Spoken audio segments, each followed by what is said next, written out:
بسم اللہ الرحمن الرحیم۔ یروشلم کی ساحرہ۔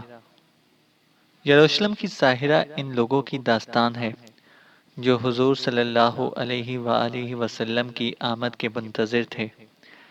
یہ نبطی عربوں کی عظیم تاریخ ہے جنہوں نے بیک وقت رومنوں، مصر کے حکمران گالس، یروشلم کے بادشاہ ہیروڈیس اور مشرق کے حکمران حدار بن حدار کو بدترین شکستیں دیں۔ یہ حسین و جمیل اور تاریخی لڑکی ہیرودیہ کا قصہ بھی ہے جس نے اپنے زہد شکن رقص کے انعام کے طور پر اللہ کے نبی یحییٰ علیہ السلام کا سر مانگا تھا۔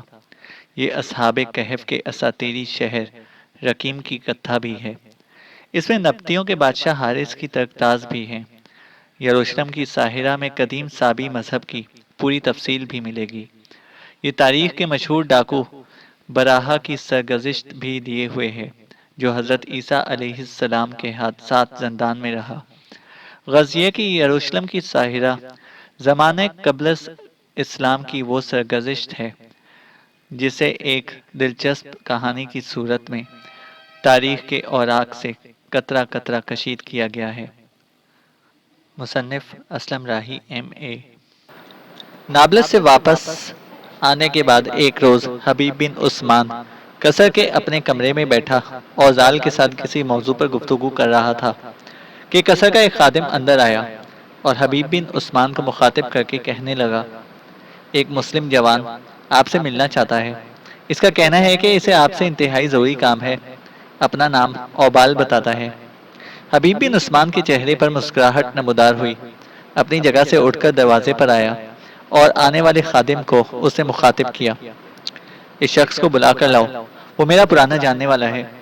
آنے والا وہ شخص پیچھے ہٹ گیا۔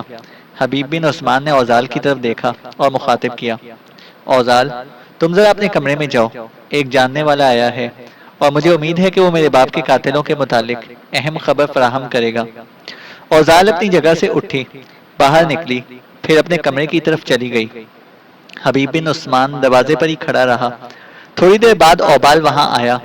آگے بڑھتے ہوئے حبیب بن عثمان نے بڑے پرجوش انداز میں اس سے مصافحہ کیا، پھر اپنے کمرے میں لے گیا، نشست پر بٹھایا اور غور سے اس کی طرف دیکھتے ہوئے پوچھ لیا، تم کب آئے؟ خیریت تو ہے؟ اور وہ لوگ تمہیں کہاں لے گئے تھے؟ اور وہ کون ہیں؟ اوبال سوچوں میں پڑ گیا اور کہنے لگا، جو لوگ مجھے لے گئے تھے وہ بڑے اچھے ہیں۔ انہوں نے مجھے اور یوسف دونوں کو اپنے ساتھ ملا لیا ہے اور ہم دونوں سے وہ آپ کے لیے مخبری کا کام لیتے ہیں۔ میں آپ کو یہ اطلاع دینے آیا ہوں کہ برابا ڈاکو کو یروشلم سے رہائی مل گئی ہے۔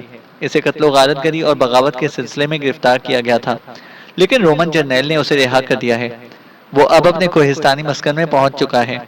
جو لوگ ہمیں اپنے ساتھ لے گئے تھے انہوں نے ہماری بڑی آؤ بھگت کی ہے۔ انہوں نے ہمیں یہ بھی ہدایت جاری کی تھی کہ ہم برابا اور اس کے سرکردہ لوگوں پر یہی ظاہر کریں کہ ہم ان کے مخلص ہیں، لیکن حقیقتاً ہم آپ کے لیے اور اس گروہ کے لیے کام کریں گے جو ہمیں اپنے ساتھ لے کر گیا تھا، مخبری کریں گے۔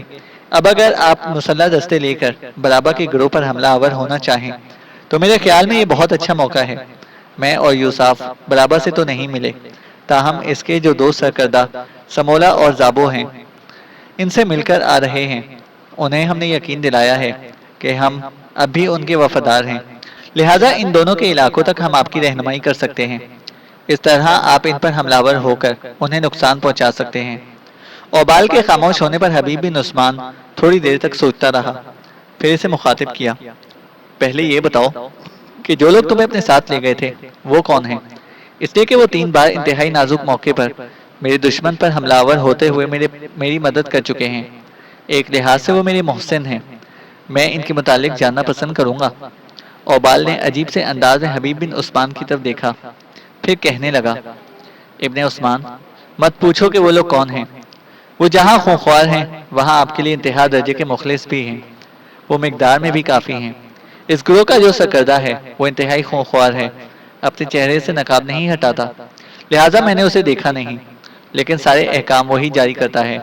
میں ان سے متعلق زیادہ تفصیل آپ سے نہیں کہہ سکتا۔ اگر میں نے ایسا کیا تو یاد رکھیے گا وہ مجھے اور یوسف دونوں کو موت کے گھاٹ اتار دیں گے۔ وہ اپنے گروہ اور کارگزاری کو ایک طرح سے خفیہ ہی رکھنا چاہتے ہیں۔ حبیب بن عثمان اوبال کی گفتگو سے گہری سوچوں میں پڑ گیا۔ پھر اس نے دوبارہ اوبال کو مخاطب کیا اور کہا، کیا تم بتا سکتے ہو ان کا تعلق کن سرزمینوں سے ہے؟ کہاں رہتے ہیں؟ کس سے ملتے ہیں اور کدھر جاتے ہیں؟ اوبال کے چہرے پر تلخ سی مسکراہٹ نمودار ہوئی۔ دوبارہ وہ بولا، ابن عثمان، ایسے سوال مت کرو۔ میں بتا چکا ہوں کہ میں ان کے متعلق نہ زیادہ تفصیل جانتا ہوں اور نہ ہی بتا سکتا ہوں، ورنہ میری جان خطرے میں پڑ جائے گی۔ میں یہ بھی نہیں جانتا کہ وہ کون ہیں، کن سرزمینوں سے تعلق رکھتے ہیں، کہاں ان کا ٹھکانہ ہے، کدھر سے نکلتے ہیں، کدھر کو جاتے ہیں، اور ان کی گزر بسر کیا ہے۔ میں کچھ نہیں جانتا۔ بہرحال انہوں نے مجھے اور یوسف دونوں کو اپنے ساتھ رکھا ہے تاکہ ہم دونوں برابر کے خلاف آپ کے لیے کام کریں۔ میں ان کے اعتبار کا اچھی طرح اندازہ لگا چکا ہوں۔ میں اور یوسف دور کی گمنام سرزمینوں کے اندر بھی چلے جائیں تو وہاں بھی ان کے ہاتھوں ہم اپنے آپ کو محفوظ نہیں سمجھیں گے۔ اگر ہم نے ان کے خلاف کوئی کارروائی کی، کوئی کام ان کے مزاج کے خلاف کیا، تو وہ ہمیں برابر کے مسکن میں قتل کر سکتے ہیں۔ وہ بڑے خونخوار لوگ ہیں۔ حبیب بن عثمان پھر کچھ دیر تک سوچتا رہا، اس کے بعد کہنے لگا، نبطیوں کا بادشاہ حارث مجھے برابر اور اس کے ساتھیوں کے خلاف حرکت میں آنے کی پہلے ہی اجازت دے چکا ہے۔ مجھے اس بات کی بھی اجازت مل چکی ہے کہ میں جس قدر لشکر اپنے ساتھ لے کر جانا چاہوں لے کر جا سکتا ہوں۔ اس کام کی ابتدا سے پہلے میں یہ پوچھنا چاہوں گا کہ مجھے کس کے خلاف حرکت میں آنا چاہیے؟ اوبال جھٹ سے بول پڑا، میرا خیال ہے کہ آپ پہلے زابو اور سمولا کے خلاف حرکت میں آئیں۔ یہ دونوں دریائے لیتانی کے کنارے سے جبل ہوران تک کے علاقوں کو اپنا مسکن بنائے ہوئے ہیں۔ عثمان نے پھر پوچھ لیا، ان دونوں کے ذرائع آمدن کیا ہے؟ اوبال نے پھر کہنا شروع کیا، ان کا سب سے بڑا آمدنی کا ذریعہ لوٹ مار اور ڈاکہ زنی ہے۔ اس کے علاوہ البقاء کی حسین وادیوں میں رہنے والوں سے ایک طرح کا یہ خراج وصول کرتے ہیں۔ اگر البقاء کے لوگ انہیں مالی امداد نہ دیں تو ان کی جانیں خطرے میں پڑ سکتی ہیں۔ البقاء ارض شام کا نشیبی سا علاقہ ہے، 610 میل تک چوڑا ہے۔ ایک طرف دلدلی علاقہ ہے جہاں سے دریائے آمی شمالی کی جانب کا رخ کرتا ہے اور دریائے لیتانی نے جنوب کا رخ کر لیا ہے۔ دریائے آمی ارض شام کا سب سے بڑا دریا ہے۔ ویسے تو لوگ دریائے فرات کو بھی شام ہی کا دریا کہتے ہیں، لیکن فرات منبع کے لحاظ سے شامی ہے، نہ ڈیلٹا کے لحاظ سے۔ صرف آمی اور دریائے اردن اور دریائے لیتانی شام کے بڑے دریا ہیں۔ لیتانی دریائے آمی کے برعکس جنوب کی طرف بہتا ہے۔ البقاء کو چونکہ یہ دریا سیراب کرتے ہیں، اس وجہ سے شام کا یہ علاقہ بہترین مرغزار ہے۔ دریاؤں کی وجہ سے یہاں کی مٹی چکنی ہے، اس لیے زمین زراعت کے لیے بھی حد درجہ سازگار ہے۔ یہاں کے لوگ خوشحال ہیں اور برابر اور اس کے ساتھیوں کی خوب مدد کرتے ہیں۔ برابر اور ان کے آدمیوں کی آمدنی کا تیسرا بڑا ذریعہ اونٹ اور گھوڑے پالنا ہے۔ گھوڑے کے متعلق جو تحقیق کی گئی ہے، اس کے متعلق یہ کہا جاتا ہے، گھوڑا اصل میں امریکہ کا وحشی جانور تھا۔ یہ اس زمانے میں مشرقی ایشیا پہنچا جب امریکہ اور ایشیا ایک عظیم بر اعظم تھے۔ یہ تاریخی دور سے بہت پہلے کی بات ہے۔ بعد کے زمانے میں فلسطین کے اندر یہ وحشیانہ انداز میں نمودار ہوا۔ ہندی یورپی خانہ بدوشوں نے ان وحشی گھوڑوں کو کسی مقام پر رام کر لیا اور پالنے لگے۔ یہ بہت قدیم زمانے کی بات ہے۔ پھر گھوڑے کو دجلہ اور فرات کے دو آبے میں لایا گیا۔ وہاں سے گھوڑا مغربی ایشیا میں پہنچا۔ یہ حضرت مسیح سے کوئی 2000 پیشتر کی بات ہے۔ فونیکیوں نے اسے ایشیا پہنچایا اور وہاں سے یونان گیا۔ قدیم عرب گھوڑوں کو شام میں لائے، پھر اسے مصر لے گئے۔ یہ حضرت عیسیٰ علیہ السلام سے 1800 سال پیشتر کا واقعہ ہے۔ شام ہی سے گھوڑا عرب کے ریگستان میں پہنچا اور عرب میں گھوڑا اپنی نسل کو سب سے محفوظ رکھنے میں زیادہ کامیاب رہا۔ گھوڑے کی طرح اونٹ کے متعلق بھی کہا جاتا ہے کہ یہ بھی امریکہ کا جانور ہے۔ لاکھوں سال پیشتر یہ شمالی اور مشرقی ایشیا میں منتقل ہوا، کشمیر اور ہندوستان سے ہوتا ہوا شمالی اور مغربی عرب میں داخل ہوا، وہاں سے جنوبی شام گیا، کشمیر اور ہندوستان سے مختلف علاقوں میں پھیلتا چلا گیا۔ اوبال ذرا دیر رکا اور پھر کہتا چلا گیا، حبیب بن عثمان، ان ذرائع آمدنی کے علاوہ برابا اور اس کے ساتھیوں کے ذرائع آمدنی باغات اور درختوں سے بھی حاصل ہوتے ہیں۔ زیتون ان کی آمدنی کا سب سے بڑا ذریعہ ہے۔ قدیم زمانے میں ارض شام میں صرف 3 پھل وسیع پیمانے پر کاشت کیے جاتے تھے جو موسم کی خشکی کا مقابلہ کر سکتے تھے۔ ایک انجیر، دوسرا انگور، تیسرا زیتون۔ انگور کو فونیکی پہلے یونانیوں کی سرزمین میں لے گئے، وہاں سے یہ اٹلی پہنچا۔ پھر زیتون انگور کے پیچھے پیچھے مشرق سے مغرب گیا، زیتون کے درخت کی نگرانی اور دیکھ بھال زیادہ نہیں کرنی پڑتی اور پیداوار بہت ہوتی ہے۔ اس کا پھل قدیم زمانے میں بھی طبقہ زیریں کی خاص خوراک تھا اور آج بھی اس کی کیفیت یہی ہے۔ بیروت کے جنوب میں زیتون کے درخت میلوں تک پھیلے چلے گئے ہیں۔ یہ زیتون کے سب سے بڑے ذخیروں میں شمار ہوتے ہیں۔ زیتون کا تیل کھایا بھی جاتا ہے، چراغوں میں بھی جلایا جاتا ہے۔ اس سے مرہم اور خوشبوئیں بھی بنائی جاتی ہیں۔ اسے علاج معالجے میں بھی استعمال کیا جاتا ہے۔ اللہ کے نبی سیموئیل نے جب بنی اسرائیل کے لیے پہلا بادشاہ چنا اور اس سے مسح کیا تو اس کی کپی میں زیتون ہی کا تیل تھا۔ غرض زیتون کے تیل نے ایسی مقدس حیثیت اختیار کر لی کہ آج تک اسے مرنے والوں کی بھویں پر لگایا جاتا ہے۔ اس کا مغز جانوروں کو کھلایا جاتا ہے۔ گٹھلیوں کو پیس کر ایندھن کے طور پر استعمال کیا جاتا ہے۔ جب سے حضرت نوح علیہ السلام کی کبوتری زیتون کی پتی چونچ میں لے کر کشتی میں پہنچی، اس وقت سے زیتون کی شاخ امن اور راحت کا نشان بن گئی۔ حبیب بن عثمان اپنی جگہ پر اٹھ کھڑا ہوا اور اوبال کو مخاطب کر کے کہنے لگا، تم ذرا یہیں رکو، میں حارث سے بات کر کے آتا ہوں۔ اس کے بعد میں تمہیں بتاتا ہوں کہ مجھے کب تک یہاں سے کوچ کرنا ہے۔ حبیب بن عثمان باہر چلا گیا۔ اوبال وہیں بیٹھ کر انتظار کرنے لگا۔ تھوڑی دیر حبیب بن عثمان قصر کے مشرقی حصے سے نکل کر پھر اپنے کمرے کی طرف بڑھا۔ ابھی وہ کمرے کے قریب ہی گیا تھا کہ اپنے کمرے سے اوزال نکلی۔ اس کے ساتھ اریب اور حویلہ بھی تھی۔ اوزال نے آگے بڑھ کر فوراً حبیب بن عثمان کو مخاطب کرتے ہوئے پوچھ لیا، آپ کو جو آدمی ملنے کے لیے آیا ہے وہ کون ہے؟ آپ سے کیا چاہتا ہے؟ حبیب بن عثمان نے ایک نگاہ باری باری اوزال، حویلہ اور اریب پر ڈالی۔ اوزال کی طرف دیکھتے ہوئے کہنے لگا، آنے والا وہ شخص وہ میرا خاص آدمی ہے اور میرے باپ کے قاتلوں کے متعلق مجھے اطلاع دینے کے لیے آیا ہے۔ میں مستقر کی طرف جاؤں گا، پھر تھوڑی دیر بعد یہاں سے لشکر لے کر ارض شام کا رخ کروں گا۔ آنے والا اس سلسلے میں میری رہنمائی کرے گا۔ میرا بھائی سعید بھی میرے ہمراہ ہوگا۔ حبیب بن عثمان کی بات سے اوزال بیچاری افسردہ اور پریشان ہو گئی۔ اس کی حالت کا اندازہ لگاتے ہوئے حبیب بن عثمان فوراً بول پڑا، اس بار یہ مت کہنا کہ مجھے بھی اپنے ساتھ لے کر چلیں۔ اب میری بہن اریب تمہارے پاس ہے، میرا خیال ہے کہ اب تم خوش رہ سکو گی، پھر تمہاری اجنبیت بھی دور ہو چکی ہے۔ اریب کے علاوہ حویلہ بھی تمہارے ساتھ ہے، راما بھی تمہارے پاس آتی رہتی ہے۔ اوزال نے کوئی جواب نہ دیا، تاہم اریب بول پڑی، ابن عثمان، میرے بھائی تمہیں فکر مند ہونے کی ضرورت نہیں ہے۔ اب ہم دو نہیں تین بہنیں ہیں، میں، حویلہ اور اوزال۔ اوزال کو آپ کی غیر موجودگی میں فکر مند یا پریشان نہ ہونے دوں گی۔ ساتھ ہی بڑے پیارے انداز میں اریب نے اپنا ہاتھ اوزال کی کمر میں ڈال دیا، جس پر اوزال مسکرانے لگی۔ حبیب بن عثمان وہاں سے ہٹنے لگا تھا کہ رک گیا، اس لیے کہ قصر میں نبطیوں کا وزیر سیلاس، اس کا بڑا بیٹا تیمان اور چھوٹا بیٹا یونا اور بیٹی شہیر داخل ہوئے تھے۔ وہ تھوڑا سا آگے بڑھے تھے کہ قصر کے غربی حصے سے حارث کا بیٹا مالک بھی نکلا۔ مالک بڑے پرجوش انداز میں باری باری سیلاس سے ملا اور باتیں کرتے ہوئے اس حصے کی طرف بڑھا جہاں حبیب بن عثمان، اوزال، اریب اور حویلہ کے ساتھ کھڑا ہوا تھا۔ جب وہ قریب آئے تو سیلاس نے بڑے پیارے انداز میں حبیب بن عثمان کے کندھے پر ہاتھ رکھا اور اسے مخاطب کر کے کہنے لگا، ابن عثمان، مجھے مالک نے بتایا ہے کہ تم برابا کے ساتھیوں کے خلاف مہم پر نکل رہے ہو۔ میری دعا ہے کہ خداوند تجھے اس مہم میں کامیاب اور کامران رکھے۔ اس موقع پر مالک بن حارث بول پڑا اور اس نے اپنی بڑی بہن کی طرف دیکھتے ہوئے کہنا شروع کیا، اریب، میری بہن، تم حویلہ، اوزال اور شہیر اکٹھی بیٹھ کر باتیں کرو۔ سیلاس کو میرے باپ نے بلایا ہے، یہ ان کے پاس چلے جائیں گے۔ میں ذرا مستقر کی طرف جاؤں گا، وہاں حبیب بن عثمان کو اس کے لشکر کے ساتھ الوداع کہوں گا۔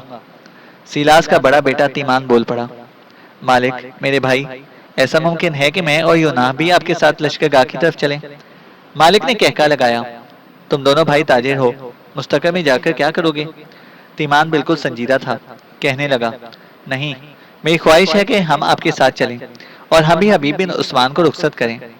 مالک مان گیا، پھر اس نے حبیب بن عثمان کی طرف دیکھا، حبیب، میرے بھائی، تم تیار ہو کر مستقر میں پہنچو، میں جا کر سعید کو پیغام دیتا ہوں۔ وہ بھی تیار ہو جاتا ہے۔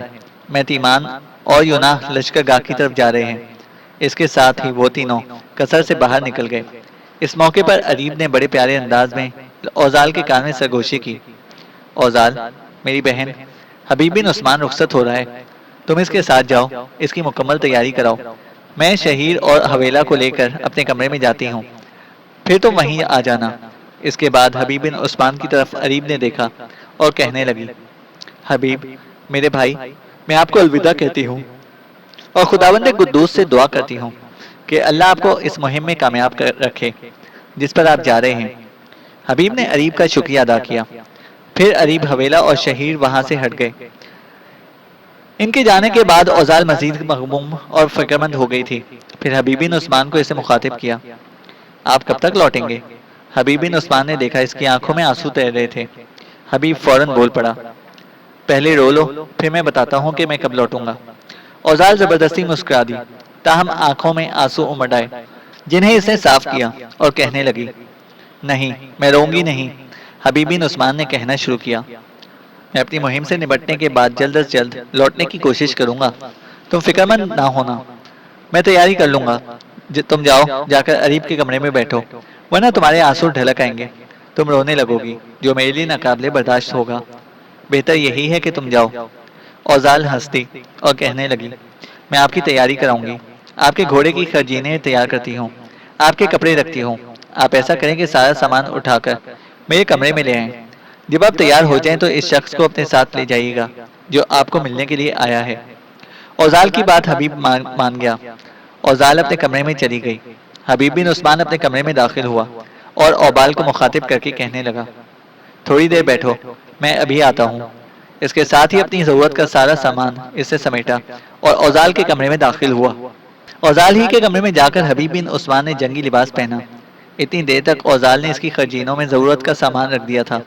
پھر اوزال کو اس نے خدا حافظ کہا، کمرے سے باہر نکلا، اوبال کو اپنے ساتھ لیا۔ جب تک وہ قصر کے دروازے کی طرف جاتا رہا، اوزال اپنے کمرے کے دروازے میں کھڑی اسے دیکھتی رہی۔ جب وہ نگاہوں سے اوجھل ہو گیا تو وہ اریب کے کمرے کی طرف چلی گئی۔ حبیب بن عثمان اور اوبال سیدھے مستقر کی طرف گئے، وہاں سعید کو ساتھ لیا۔ تیمان اور یونا کے علاوہ دیگر سالاروں نے بھی اسے الوداع کہا۔ پھر سعید کے ہمراہ لشکر کے ایک حصے کے ساتھ ارض شام کا رخ کر رہا تھا۔ ایک روز عین اس وقت جبکہ سورج مشرق سے طلوع ہو رہا تھا، حبیب بن عثمان اور سعید اپنے لشکر کے ساتھ ارض شام کے دریائے ربانہ سے 5 میل کے فاصلے پر ایک دوراہے پر پہنچ گئے تھے۔ اوبال ان کی رہنمائی کر رہا تھا۔ اس چوراہے پر پہنچنے کے بعد اوبال نے حبیب بن عثمان کو رکنے کے لیے کہا۔ حبیب بن عثمان نے پیچھے اپنے لشکر کو روک دیا۔ اس موقع پر اوبال نے حبیب بن عثمان کو مخاطب کیا، ابن عثمان، جو معاملہ میرے اور یوساف کے درمیان طے پایا تھا، اس کے مطابق آپ کو یہیں رکنا چاہیے۔ یوساف یہیں آ کر دشمن کی نقل و حرکت سے ہمیں آگاہ کرے گا۔ اس پر حبیب بن عثمان نے اپنے ارد گرد کا جائزہ لیا، پھر سعید کو مخاطب کیا، سعید میرے بھائی، اوبال ٹھیک کہتا ہے، ہمیں یوساف کا انتظار کرنا ہوگا۔ وہ جو خبر لائے گا ان کی روشنی میں دشمن پر حملہ آور ہونا ہوگا، لیکن یہاں ہمیں کھلی جگہ میں نہیں رکنا چاہیے، گھات میں بیٹھ جانا چاہیے، تاکہ اگر کوئی ہمارے ساتھ دھوکہ کرنے کی کوشش کرتا ہے تو اس سے نمٹا جا سکے۔ اس کے بعد حبیب بن عثمان نے سعید کو وہیں رہنے کے لیے کہا۔ چند دستے اس نے اپنے ساتھ لیے اور اس پر چوراہے کے ارد گرد جو کوہستانی سلسلے تھے ان کا جائزہ لینے لگا۔ تھوڑی دیر بعد وہ لوٹا اور سعید کو مخاطب کر کے کہنے لگا، سعید، یہ دائیں جانب جو کوہستانی سلسلہ ہے، اس کے پیچھے کوہستانی وادی کی حالت ایسی ہے کہ اگر بارش بھی ہو جائے تو بہترین پناہ اور حفاظت کا کام دے سکتی ہے۔ جگہ جگہ غار ہیں اور غاروں میں چٹانیں آگے کو ابھری ہوئی ہیں۔ کئی جگہیں ایسا منظر پیش کر رہی ہیں جیسے قدرت نے دور دور تک آپ سے آپ برآمدے کھڑے کر دیے ہوں۔ سعید، سردی اپنے زوروں پر ہے، سفر تو ہم کسی طرح سے کرتے ہوئے یہاں تک پہنچ گئے ہیں، اب لشکریوں کے علاوہ گھوڑوں کو بھی سستانے کی ضرورت ہے۔ یہ جو ہمارے دائیں جانب کوہستانی سلسلہ ہے وہ اونچا بھی نہیں ہے، اس کی دوسری جانب جا کر ہم آسانی سے گھات لگا سکتے ہیں، اور پھر یوساف جو خبریں لائے گا انہی کی روشنی میں حرکت میں آئیں گے۔ سعید اور اوبال دونوں نے حبیب بن عثمان کی اس تجویز سے اتفاق کیا۔ پھر حبیب بن عثمان سعید دونوں لشکر کو کوہستانی سلسلے کی پشت پر لے گئے۔ کوہستانی سلسلے کے اندر نالا نما ایک چھوٹا سا درہ تھا جس میں شاید بارش کا پانی جمع ہو کر کھلے علاقوں کی طرف جاتا تھا۔ اسی نالے اور درے میں سے ہوتے ہوئے حبیب بن عثمان اور سعید دونوں اپنے لشکر کو اس کوہستانی سلسلے کی پشت کی طرف لے گئے۔ سعید جب دوسری طرف گیا تو دنگ رہ گیا۔ کوہستانی سلسلہ ویسا ہی تھا جیسا حبیب بن عثمان نے بیان کیا تھا۔ جگہ جگہ کافی بڑی اور وسیع غاریں تھیں، چٹانیں کافی آگے کو ابھری ہوئی تھیں اور برآمدوں کا منظر پیش کرتی تھیں۔ حبیب بن عثمان نے لشکریوں کو سامان ان غاروں کے اندر منتقل کرنے کا حکم دے دیا۔ چند دستوں کا پہرا اس نالے کے درے پر بھی لگا دیا تھا تاکہ اس درے سے گزر کر کوئی ان پر حملہ آور نہ ہو سکے۔ گھوڑے چٹانوں کے نیچے باندھ دیے گئے تھے، ارد گرد آگ کے الاؤ گرم کر دیے گئے تھے اور آگ کے انہی الاؤ سے لشکریوں کا کھانا تیار کیا جانے لگا تھا۔ حبیب بن عثمان کو وہاں زیادہ دیر تک نہیں انتظار کرنا پڑا۔ ابھی وہ کھانا کھا کر فارغ ہی ہوئے تھے کہ درے کے پاس سے کسی نے زور زور سے اوبال کا نام لے کر مخاطب کرنا شروع کر دیا۔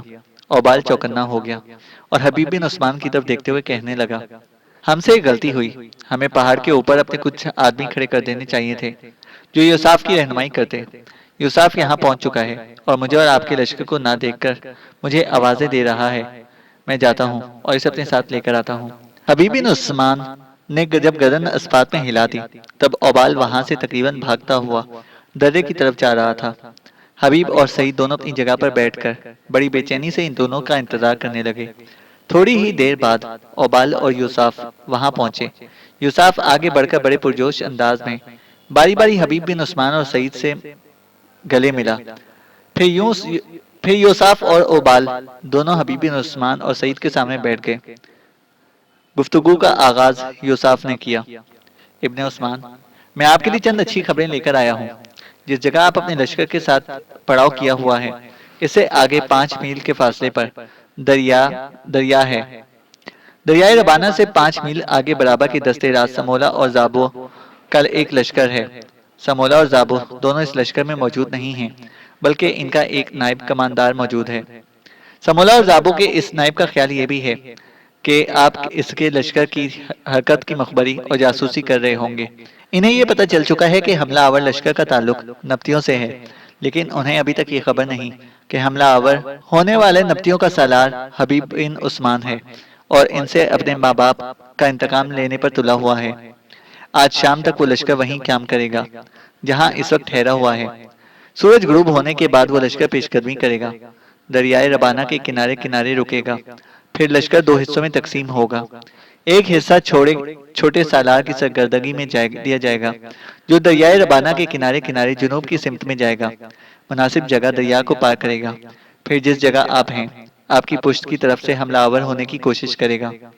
جس سمت سے آپ لوگ اس چوراہے پر پہنچے ہیں، دشمن کے لشکر کا ایک حصہ دریائے ربانہ کو عبور کرنے کے بعد وہی راستہ اختیار کرے گا اور آپ کی پشت پر حملہ آور ہوگا۔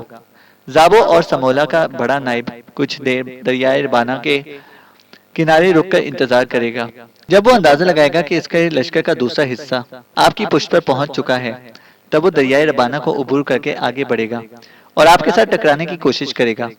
ان کا لائحہ عمل یہ ہے کہ سامنے کی طرف سے بھرپور ضرب لگائی جائے، پھر پشت کی طرف سے حملہ آور ہو کر آپ لوگوں کا خاتمہ کر دیا جائے۔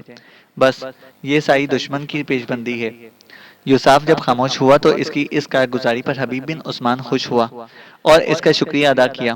پھر حبیب بن عثمان نے یوساف اور اوبال دونوں کو مخاطب کیا، تم دونوں بھائی اٹھو، آرام کرو اور اس کے بعد تم دشمن پر نگاہ رکھنے کی کوشش کے لیے نکل جانا۔ یوساف اور اوبال اٹھ کھڑے ہوئے۔ اس موقع پر حبیب بن عثمان نے اوبال کو مخاطب کیا، اوبال، یوساف کے کھانے کا بھی بندوبست کرو۔ پھر یوساف اور اوبال دونوں وہاں سے ہٹ گئے۔ یوساف اور اوبال کے جانے کے بعد بڑی رازداری سے حبیب بن عثمان نے سعید کو مخاطب کیا، سعید میرے بھائی، کچھ مسلح جوان ایسے مقرر کرو جو دریائے ربانہ کی طرف مقرر رہیں اور جو بھی دشمن کا مخبر یا آدمی دکھائی دے اسے موت کے گھاٹ اتارتے چلے جائیں تاکہ دشمن تک ہماری کوئی خبر نہ پہنچ سکے۔ کچھ مسلح دستے ان راستوں کی طرف بھجواؤ جس سمت سے ہم آئے ہیں، وہاں بھی کوئی مشکوک آدمی دکھائی دے تو اسے بھی موت کے گھاٹ اتار دیا جائے، اس طرح ہماری نقل و حرکت دشمن تک نہ پہنچ سکے گی۔ اب میرا وہ لائحہ عمل سنو جو میں دشمن کے خلاف استعمال کرنا چاہتا ہوں۔ شام تک دونوں بھائی اکٹھے رہیں گے۔ سورج جب غروب ہو جائے گا، رات گہری ہو جائے گی تو میں لشکر کو 2 حصوں میں تقسیم کروں گا۔ ایک حصہ تمہارے پاس رہے گا، تم یہیں گھاٹ میں پڑے رہنا، دوسرے آدھے حصے کے ساتھ میں واپس جاؤں گا۔ دشمن کا جو لشکر دریائے ربانہ کے کنارے کنارے ہوتا ہوا ہماری پشت کی طرف آئے گا، رات کی گہری تاریکی میں اس سے نپٹوں گا۔ اوبال کو میں اپنے ساتھ لے کر جاؤں گا، یوساف تمہارے لیے کام کرے گا۔ اوبال آگے آگے جائے گا، اس کے ساتھ کچھ جوان ہوں گے اور وہ مجھے آنے والے لشکر کی اطلاع کرے گا۔ اس لشکر کا خاتمہ کرنے کے بعد میں تمہارے پاس لوٹ آؤں گا اور پھر دونوں بھائی متحد ہو کر سامنے کی طرف سے آنے والے دشمن کا مقابلہ کریں گے۔ اگر میری آمد سے پہلے سامنے کی طرف سے لشکر نمودار ہوتا ہے تو تم گھات میں پڑے رہنا، کوئی کاروائی مت کرنا۔ اگر دشمن کو یہ معلوم ہو جائے کہ تم نے گھات لگا رکھی ہے تو درے پر اپنا دفاع کرنا، دشمن کو درے سے گزرنے مت دینا۔ پہاڑ کے گرد اپنے آدمی مقرر کر دینا جو دشمن پر پتھر اور تیر اندازی کریں۔ اس طرح میری آمد دشمن کو الجھائے رکھنا۔ میں جب پہنچ جاؤں گا تو دونوں بھائی دشمن سے ایسا نپٹیں گے کہ مدتوں یاد رکھیں گے۔ سعید نے حبیب بن عثمان کی اس تجویز سے اتفاق کیا، پھر دونوں اٹھ کر لشکر کے کاموں میں لگ گئے۔ شام تک دونوں بھائی وہاں رہے۔ سورج جب غروب ہو گیا، رات جب گہری ہونے لگی، تب لشکر کے ایک حصے کو لے کر حبیب بن عثمان وہاں سے کوچ کر گیا۔ رات خوشبو کی طرح پھیلتی چلی جا رہی تھی۔ ستاروں کے فانوس سجائے آسمان دشت تنہائی کی طرح چپ اور خاموش تھا۔ نیندیں جوان جذبوں، بوڑھی سوچوں، سہمی سہمی آبادیوں، کھیتوں کی مٹی، کھلیانوں کے تنکوں تک سے الجھ گئی تھیں۔ سرما کی سرد ہواؤں کی برفانی جھکڑ فطرت کی گہرائیوں سے اٹھ کر رات کی رسوائیوں پر چھائے ہوئے شجر شجر، کلی کلی کا بدن دریدہ کرنے لگے تھے۔ ٹھٹرتی رات کے اندر ہر شے کفن کی دھجیوں اور چمن کی فراموش داستانوں کی طرح چپ اور خاموش ہو کر رہ گئی تھی۔ گہری رات میں بڑی تیزی سے سفر کرتے ہوئے حبیب بن عثمان نے ایک جگہ اپنے لشکر کو روک دیا، پھر اوبال کو اپنے قریب بلایا اور اسے مخاطب کیا۔ اوبال، تم اپنے ساتھ لشکر کے چند مسلح جوانوں کو لے جاؤ اور آگے جاؤ اور یہ اندازہ لگانے کی کوشش کرو کہ دشمن کے لشکر کا وہ حصہ جو دریائے ربانہ کے ساتھ ساتھ ہوتا ہوا اس سمت سے ہو کر ہماری پشت پر نمودار ہونا چاہتا ہے، وہ یہاں سے کتنی دور ہے؟ اوبال نے حبیب بن عثمان کی اس تجویز سے اتفاق کیا۔ حبیب بن عثمان نے چند مسلح جوانوں کو اس کے ساتھ کر دیا، پھر اوبال وہاں سے آگے نکل گیا۔ حبیب بن عثمان اپنے لشکر کے ساتھ وہیں رکا۔ اوبال کو گئے ہوئے تھوڑی ہی دیر گزری تھی کہ وہ لوٹ آیا۔ اس کے یوں لوٹ آنے سے حبیب بن عثمان کو کسی قدر فکر مند ہوئی۔ اوبال جب قریب آیا تو اسے مخاطب کیا۔ اوبال، میرے عزیز، میرے بھائی، کیا ہوا؟ اوبال کے چہرے پر مسکراہٹ تھی۔ وہ کہنے لگا، ہمارا کام نزدیک ہی ہو گیا ہے۔ وہ لوگ مجھے اور یوساف کو پکڑ کر لے گئے تھے جو ہم سے آپ کی خاطر مخبری کا کام لیتے ہیں۔ ان کے کچھ آدمی مجھے راستے میں مل گئے تھے، وہ بھی آپ کی خاطر ان کوہستانی سلسلوں کے میں سرگرداں ہیں۔ انہوں نے ہماری راہ روکی اور پوچھنے لگے کہ کدھر جا رہے ہو۔ میں نے جب بتایا کہ وہ دشمن کی نشاندہی کرنے لگا ہوں، تب انہوں نے بتایا کہ دشمن یہاں سے صرف 5 میل کے فاصلے پر ہے اور بڑی تیزی سے سفر کرتا ہوا ادھر ہی آ رہا ہے۔ حبیب بن عثمان کے چہرے پر اس خبر سے اطمینان کے سائے پھیل گئے، پھر کہنے لگا، میرے خداوند نے چاہا تو آج کی رات موت کے ان سوداگروں وقت کے بدترین فتنہ پردازوں، آدمیت کی پہچان سے نا آشنا درندوں اور ہجر کی راتوں میں لذت عذاب سے لطف اندوز ہونے والے بھیڑیوں سے خوب نپٹوں گا۔ میرے خدا کو منظور ہوا تو میں آج کی شب ان کی زندگیوں کے سائبانوں میں فطرت کے بدترین فرمانوں کی طرح داخل ہوں گا۔ رات کے اندھیرے میں اپنے سامنے ان کی حالت اجالوں کی پرچھائیوں سے محروم ملول اور تنہا سلگنے والی رات کی سی کر کے رکھوں گا۔ پھر اپنے لشکر کے چند سالاروں کو حبیب بن عثمان نے اپنے قریب بلایا۔ جب وہ اس کے سامنے آن کھڑے ہوئے تو حبیب بن عثمان نے انہیں مخاطب کیا، عزیزو، دشمن یہاں پہنچنے والا ہے۔ جس شاہراہ پر ہم کھڑے ہیں ہمیں اس شاہراہ کی شمالی جانب ہو جانا چاہیے تاکہ دشمن جب یہاں سے گزرے تو ہمیں شمال کی طرف سے حملہ آور ہونا چاہیے تاکہ دشمن جنوب کی طرف بھاگے۔ وہ لوگ چونکہ مغرب کی طرف سے آ رہے ہیں، میں نہیں جانتا کہ ہمارے ہاتھوں شکست اٹھانے کے بعد وہ مغرب کی طرف بھاگیں گے اور اپنے لشکر کے دوسرے حصے کو جا کر خبر کریں گے۔ انہیں بدترین شکست ہوئی ہے، میں چاہتا ہوں وہ جنوب کی طرف بھاگے، دور نکل جائیں۔ اتنی دیر تک ان کے لشکر کا دوسرا حصہ آگے بڑھے اور صحیح سے الجھنے کی کوشش کرے، اتنی دیر تک میں بھی ان سے نبٹ کر وہاں پہنچ جاؤں گا۔ دوسرے حصے کی حالت بھی ہم ان سے بدتر کریں گے۔ کیا تمہیں میری تجویز سے اتفاق ہے؟ چھوٹے سالاروں نے جب حبیب بن عثمان کی اس تجویز سے مکمل اتفاق کیا، تب حبیب بن عثمان کے کہنے پر لشکر آنن فانن اس شاہراہ کے شمالی جانب گھات لے گیا۔ دشمن کا لشکر وہاں سے گزرنے لگا۔ اچانک حبیب بن عثمان اپنی گھات سے نکلا، پھر اپنے لشکر کے ساتھ ان پر اس طرح حملہ آور ہوا جیسے بینائی کے محدب عدسوں پر سنگ و خشت کے طوفانوں نے نزول کر دیا ہو، جیسے خوابوں کے پاتال سے اٹھتی ہوئی بدبختیاں کھڑی کرتی سیال آتش ہر شے کو قافلوں کی گرد اور خواب نگر کے کھنڈروں میں تبدیل کرنے لگی ہو۔ یہ حملہ ایسا زوردار تھا کہ دشمن کچھ پیچھے ہٹتا چلا گیا۔ بڑی مشکل سے وہ سنبھلے اور حبیب بن عثمان کے لشکر کے سامنے ڈٹے۔ گہری رات میں کوہستانی سلسلوں سے گھری اس وادی کے اندر ہر سو زندگی ہراساں ہونے لگی تھی۔ لشکری بری طرح ایک دوسرے پر ٹوٹ پڑے تھے۔ کاسائے وقت میں گوشہ گوشہ، پگ در پگ قضا کا رقص شروع ہو گیا تھا۔ تاریخ کی رفتار میں ہر کوئی اپنے لہو سے اپنی فتح کو فروزاں کرنے کا ارادہ کیے ہوئے تھا۔ تغیر کی رسد گاہ میں انسانیت کے قافلے لہو لہو ہونا شروع ہو گئے تھے۔ ہر سو ایک شور جاں فروشاں اٹھ کھڑا ہوا تھا۔ موت شب ہجر کے زہر اور غم دوہر کی تلچھٹ کی طرح ہر سو بھاگتی پھرتی تھی۔ کچھ دیر تک گھمسان کا رن پڑا، پھر فیصلہ نگاہوں کے سامنے آتا دکھائی دیا، اس لیے کہ حبیب بن عثمان اور اس کے لشکری دشمن پر ایسے حملہ آور ہو رہے تھے جیسے دریاؤں کے بند کھولنے کے لیے پشتوں کو توڑ دیا گیا ہو۔ ان کے تیز حملوں کے باعث لمحہ بلمحہ دشمن کے اندر جہاں مایوسی اور گھبراہٹ پھیلتی جا رہی تھی، وہاں حبیب بن عثمان کے لشکریوں کے حملہ آور ہونے کی برہمی اور زیادہ بڑھنے لگی تھی۔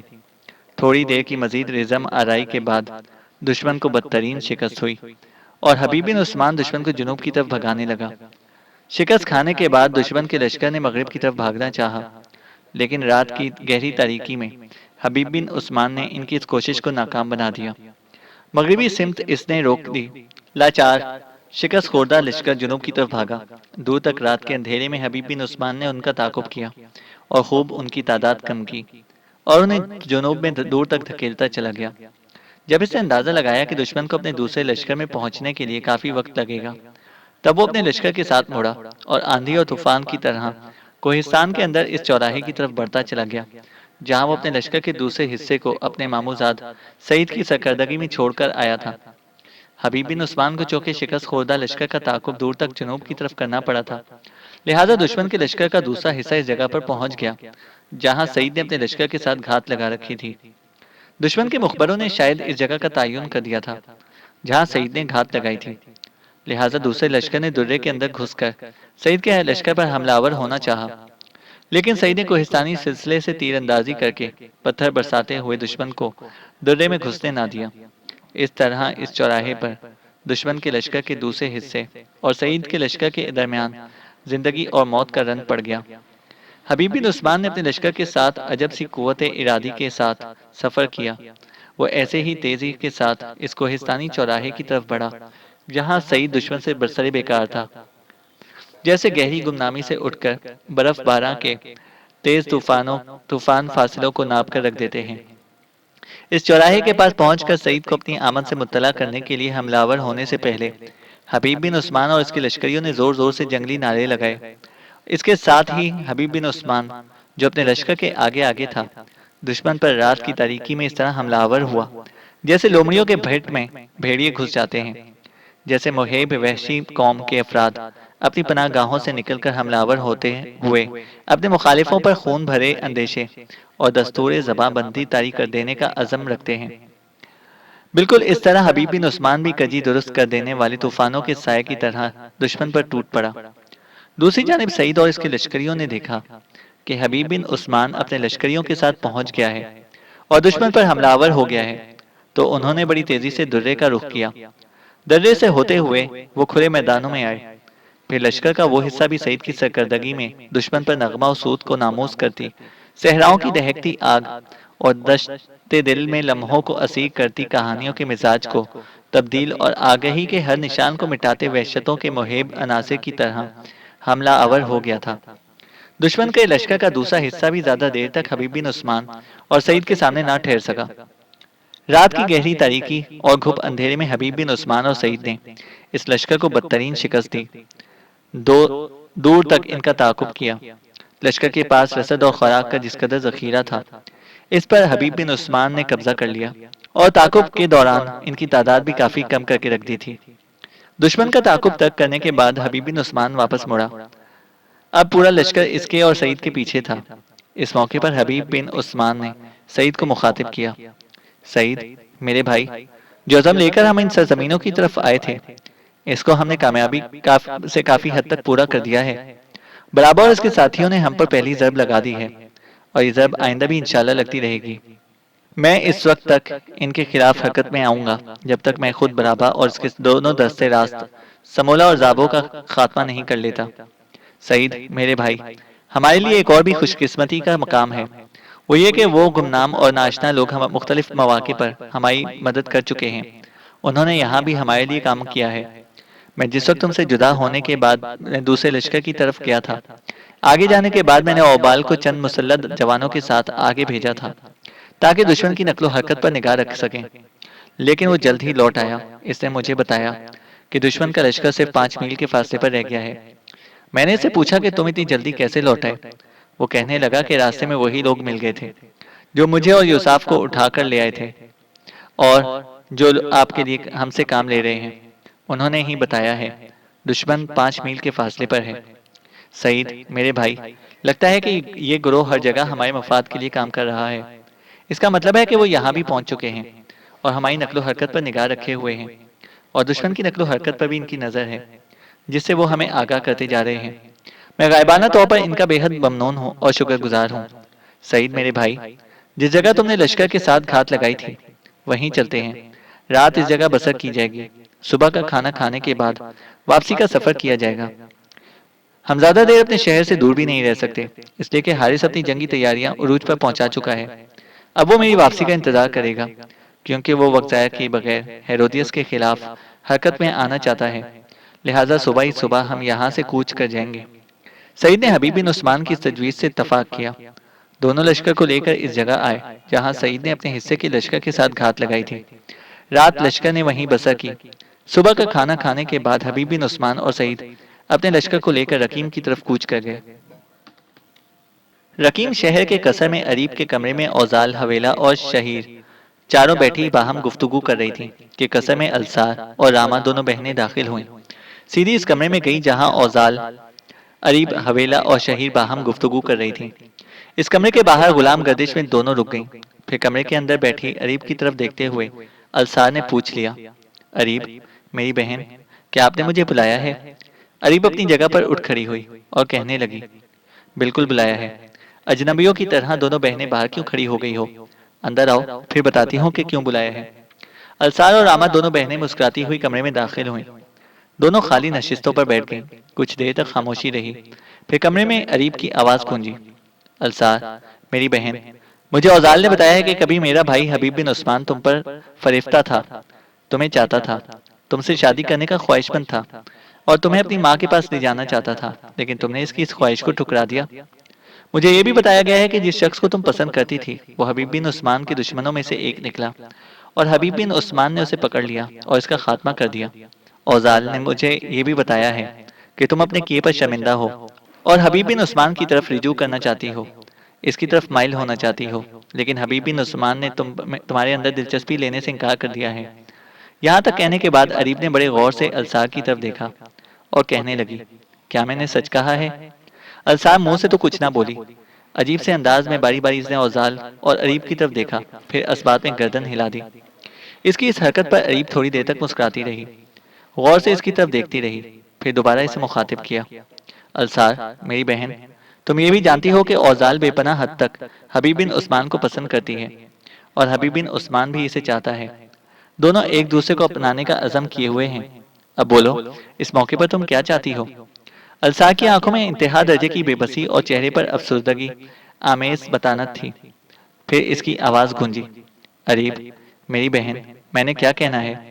غلطی میری اپنی تھی، حبیب بن عثمان کے اس میں کوئی قصور نہیں ہے۔ انہوں نے واقعی مجھے اپنی ماں کے پاس لے جانے کی پیشکش کی تھی، مجھے اپنانے کا عزم بھی کیا تھا، لیکن میں نے ان کی خواہش کو ٹھکرا دیا۔ جبکہ اوزال اور وہ دونوں ایک دوسرے کو بے پناہ حد تک پسند کرتے ہیں تو میں ان کی پسند میں حائل نہیں ہوں گی۔ میں سمجھوں گی کہ میں السار حبیب بن عثمان کے لیے پیدا نہیں ہوئی۔ اوزال اور حبیب بن عثمان کا ساتھ ازل سے لکھ دیا گیا تھا، میں اسے قدرت کا نوشتہ سمجھ کر قبول کر لوں گی۔ السار کی گفتگو سے اریب خوش ہو گئی اور پھر کہنے لگی، جہاں مجھے اس بات کی خوشی ہے کہ اوزال اور حبیب بن عثمان دونوں ایک دوسرے میں دلچسپی لیتے ہیں، راما اور سعید ایک دوسرے کو چاہتے ہیں اور ایک دوسرے کو اپنانے کا عزم کیے ہوئے ہیں، وہاں مجھے اس بات کی بھی جستجو ہے کہ اب تمہارا بھی بندوبست ہونا چاہیے۔ بہرحال تم فکر مت ہونا، میں تمہارے متعلق سوچوں گی ضرور۔ یہاں تک کہتے کہتے اریب کو رک جانا پڑا، اس لیے کہ اس کے کمرے کے دروازے پر اس کا بھائی مالک نمودار ہوا۔ پھر اریب کو مخاطب کر کے کہنے لگا، اریب میری بہن، ذرا اندر جانا، پدر محترم اور دونوں مائیں تمہارا بڑی بے چینی سے انتظار کر رہی ہیں، تمہارے ساتھ ایک انتہائی اہم موضوع پر گفتگو ہوگی۔ یہ کہنے کے بعد مالک جب وہاں سے ہٹنے لگا تو اریب نے اسے آواز دی، مالک، میرے بھائی، کہاں بھاگنے لگے ہو؟ پہلے میری بات تو سنو۔ اس کے ساتھ ہی اریب اٹھ کر کمرے سے باہر آ گئی۔ مالک رک گیا، اریب آگے بڑھی، مالک کے قریب گئی اور پوچھنے لگی، میرے بھائی، کیا معاملہ ہے؟ خیریت تو ہے؟ مجھے کیوں بلایا گیا ہے؟ مالک تھوڑی دیر مسکراتا رہا، اپنی بہن کی طرف غور سے دیکھتا بھی رہا، پھر دبی دبی مسکراہٹ میں کہا، میں یہ بھی جانتا ہوں کہ آپ کو کیوں بلایا جا رہا ہے، میں یہ بھی جانتا ہوں کہ آپ سے کیا پوچھا جائے گا۔ اریب نے اس کی بات کاٹ دی، مالک، میرے بھائی تنگ نہ کرو، تم میرے بڑے بھائی ہو، بتاؤ کیا معاملہ ہے۔ مالک سنجیدہ ہو گیا اور کہنے لگا، اریب، میری بہن، تو جانتی ہے کہ بہن کی حیثیت سے تو مجھے دنیا کی ہر شے سے زیادہ پیاری اور عزیز ہے۔ میں اندھیری سے اٹھ کر آ رہا ہوں، میری موجودگی ہی میں ساری گفتگو ہوئی، آپ کو اس لیے بلایا جا رہا ہے تاکہ آپ سے گفتگو کر کے آپ کی زندگی کا اہم فیصلہ کیا جائے۔ میری بہن، تمہیں یاد ہوگا کہ ایک موقع پر تیمان کے ساتھ تمہاری شادی کی گفتگو ہوئی تھی۔ اب پدر محترم اور دونوں والدائیں تمہارے ساتھ اسی موضوع پر گفتگو کریں گی، تمہارا اندیہ لینے کی کوشش کریں گی، اس کے بعد آخر میں آپ کو جواب دیا جائے گا۔ اریب نے کچھ سوچا، پھر مالک کو مخاطب کیا، بھائی، آپ کے اس سلسلے میں کیا خیال ہے؟ مجھے کیا کہنا چاہیے؟ مالک مسکرا دیا اور کہنے لگا، میری بہن، آپ بھی کمال کرتی ہیں، فیصلہ آپ کی زندگی کا ہو رہا ہے اور پوچھتی مجھ سے ہیں، جو آپ کا دل چاہتا ہے وہ کہہ دیجیے گا۔ ویسے ایک بات بتائیے کہ تیمان آپ کو کیسا لگتا ہے؟ اریب نے کچھ سوچا، لبوں پر خوشگوار اور دل فریب مسکراہٹ میں نمودار ہوئی، پھر کہنے لگی، بہت اچھا مزاج ہے، بھی بہت اچھا ہے، مزاج کا بھی عمدہ، اخلاق و کردار کا بھی پسندیدہ ہے۔ مالک اس کی بات کاٹتے ہوئے فوراً بول پڑا، اگر اچھا ہے تو گھبرانے کی کیا ضرورت ہے؟ اریب، میں تمہارا بھائی ہوں، تمہیں کبھی بھی غلط مشورہ نہیں دوں گا، اگر میری بات مانو، اگر میرا مشورہ قابل قبول ہو تو تیمان کے سلسلے میں ہاں کہہ دینا، میں سمجھوں گا تمہاری زندگی سنور جائے گی۔ اریب اپنے بھائی مالک کی اس گفتگو کا جواب دینا ہی چاہتی تھی کہ عین اس لمحے شہید کمرے سے نکل کر دروازے پر آن کھڑی ہوئی اور مالک کی طرف دیکھتے ہوئے کہنے لگی، میں آپ دونوں بہن بھائی کی باتوں میں مخل تو نہیں ہوئی؟ شہیر مالک کی منگیتر تھی، دونوں ایک دوسرے کو پسند بھی کرتے تھے، محبت بھی کرتے تھے۔ مالک شہیر کے ان الفاظ پر تھوڑی دیر تک مسکراتا رہا اور پھر کہنے لگا، تم سے کوئی پردہ نہیں ہے؟ ذرا نزدیک آؤ شہیر۔ شہیر آگے بڑھی اور مالک کے بالکل قریب کھڑی ہو گئی۔ مالک بڑی رازداری میں اسے مخاطب کر کے کہنے لگا، اندر چونکہ السار اور راما بیٹھی ہوئی ہیں، اس لیے میں نے اریب کو باہر بلایا ہے۔ اس موضوع پر میں ان کی موجودگی میں گفتگو نہیں کرنا چاہتا تھا، اس لیے یہ موضوع ابھی متنازع ہے جب تک اریب ہاں نہیں کرتی۔ شہیر بھی مسکرا دی اور کہنے لگی، کیا یہ موضوع اریب اور بھائی تیمان کے ایک دونوں سے منسوب کرنے کا ہے؟ مالک مسکرا دیا، ہاں، ایسا ہی موضوع ہے۔ شہیر سوالیہ سے انداز میں اریب کی طرف دیکھنے لگی، کچھ دیر خاموش رہی، پھر شہیر نے اریب کو مخاطب کیا، اریب، میری بہن، آپ نے یہاں بھی بہت اچھے اور صاف ستھرے ماحول میں پرورش پائی۔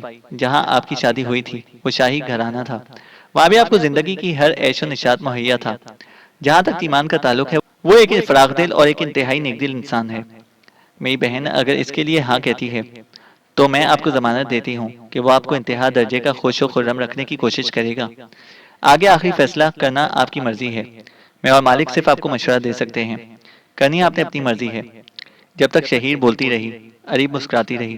اس کے خاموش ہونے پر اریب نے بولنا شروع کیا، میں تم دونوں کی گفتگو کا شکریہ ادا کرتی ہوں، بہرحال میرے لیے دعا کرنا، میں اندر جاتی ہوں۔ اس کے ساتھ اریب وہاں سے ہٹی اور قصر کے اس حصے کی طرف چل پڑی جو اس کے ماں باپ کی رہائش گاہ تھی۔ اریب کے جانے کے بعد شہیر نے بڑے پیار، بڑی محبت اور بڑی چاہت میں مالک کو مخاطب کیا، آپ اس وقت کہاں جا رہے ہیں؟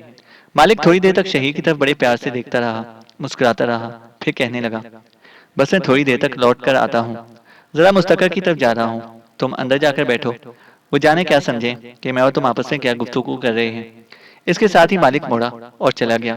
شہیر جس کمرے سے نکلی تھی اسی کمرے میں جا کر بیٹھ گئی۔